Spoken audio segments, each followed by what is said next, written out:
Joining us now is Janice Stein, a professor at the Munk School of Global Affairs and Public Policy. And for people who haven't been following this very closely, what are Russia's motivations for invading? Russia has had this at the top of its agenda for 20 years. It is dissatisfied with the results of European security since the end of the Cold War. It's been a progressive escalation. The triggering event here was the election of President Zelensky, initially pro-Russian, changed about a year ago, and we have seen a steady, slow buildup, which culminated in the alarming intelligence that we've been getting over this last week.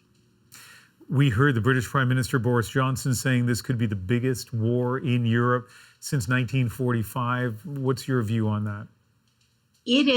Could be, Ian, a catastrophe, really. It would set back European security by literally 70 years.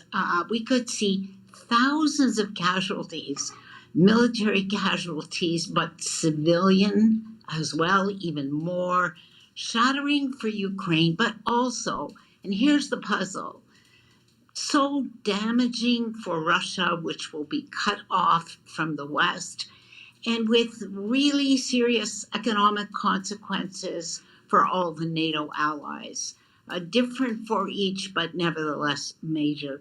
This is just an unnecessary, regressive, backward war that may well take place. We have less than 30 seconds, but let me ask you, is it inevitable at this point, do you think? No, the intelligence information is really alarming.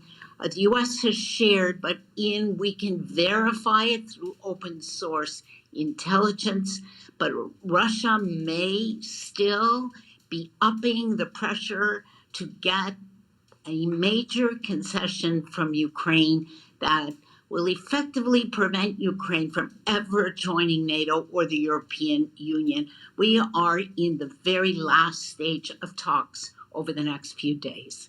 All right. Janice Stein, as always, thank you for speaking with us. My pleasure.